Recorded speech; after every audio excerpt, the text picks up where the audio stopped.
Hey everybody, it's Josie with Ozark Mountain Goats, and our neighbors blessed us with a bunch of pears. This is just a small sample right here. So we thought it would be fun to try to make some pear butter. We actually still have some canned pears left from last summer, so this will be something new for us. We've never done it before, so I'm anxious to see how it turns out. So the first thing we need to do is get these washed up, and then we can start peeling and cutting. I wish I had weighed these before I washed them, but anyway, this is a 10-inch sink and it is pretty much full. So it'll be interesting to see what we end up with. Okay guys, I haven't stirred anything up yet, but I just wanted to let you see what I've got going on here. We've decided to do 2 different batches and see which one we like best, because we've never done pear butter, and so I'm not really sure what I want for my final product. Anyway, in the crock pot, I have 7.5 pounds of cut up pears. I've got a cup of water, 1.5 teaspoons of vanilla, 6 tablespoons of brown sugar, 6 tablespoons of orange juice, and 6 strips of orange peel, along with a little salt. Now over here in this roasting pan, and I haven't stirred this either, I've got about 15 or 16 pounds of cut up pears. I've also got 1 1/4 cup of water. It called for, believe it or not, 10 cups of brown sugar, which I thought was way too much, so I cut that in half. I've still got a lot of sugar in it, about 5 cups of brown sugar. And then I've got 2.5 teaspoons of vanilla. I've got 1 1/4 teaspoons of cinnamon, 1 1/4 teaspoons of nutmeg, and a rounded teaspoon of allspice and a rounded teaspoon of clove. So we are going to get these 2 batches started, and I'll let you see how it goes a few hours down the line.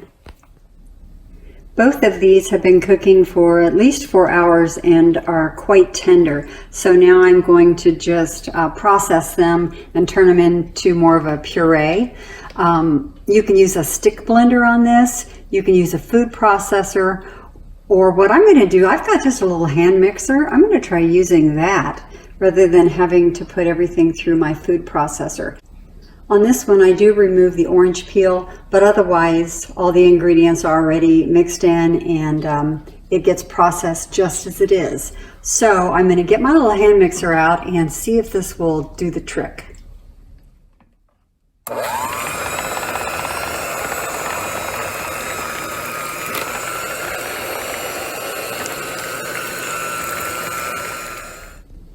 That's really not bad at all. It kind of reminds me of a chunky applesauce. So I am going to just continue to let this cook and try to remove some of the liquid and see how it goes.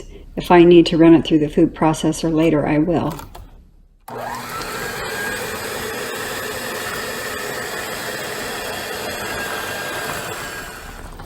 These are bubbling away, but I still think it'll probably take quite a few hours for all this water to cook off.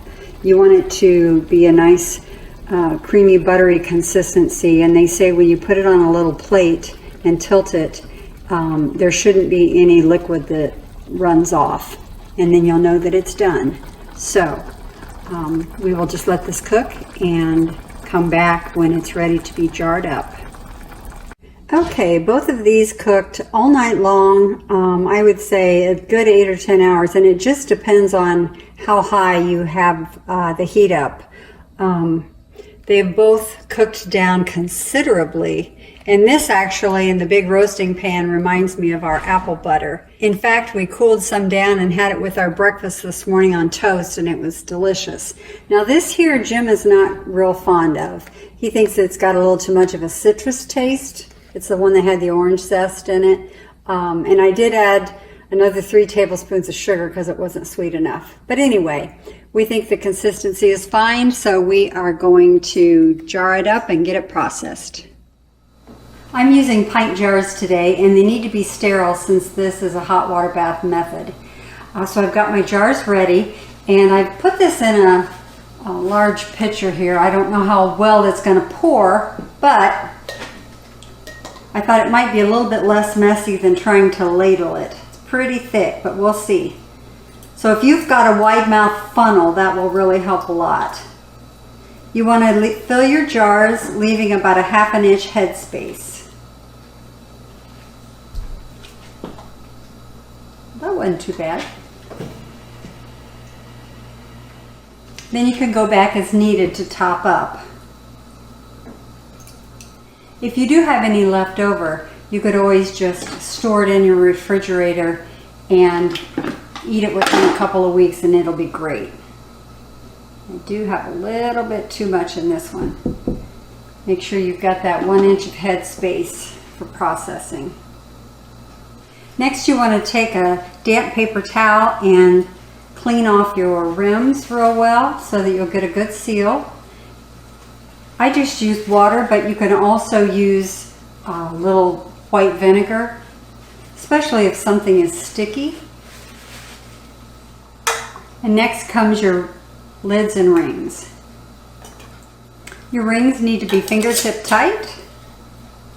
And these are going to go in my hot water bath, and once it comes up to a boil, they process for 10 minutes. Since it's such a short processing time, I'm going to go ahead and get that other batch into jars and get it ready.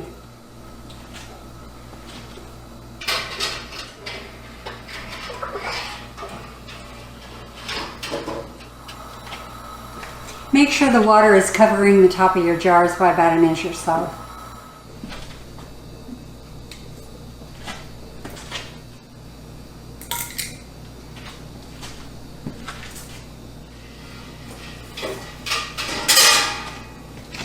Because my canner is only half full on this batch, I'm going to have to add more water to get my 1 inch coverage.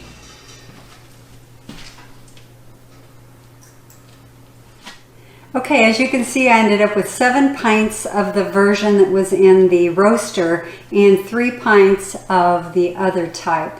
Now this one is the one that tastes so much like apple butter. I think it's just because of those spices that you use, you know, cinnamon and clove and allspice, nutmeg, that sort of thing. So in fact, I don't even know if I would know it had pears in it instead of apples.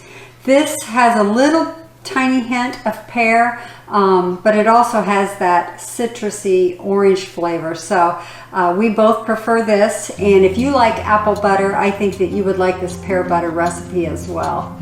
So anyway, thanks for watching, everybody. We appreciate it.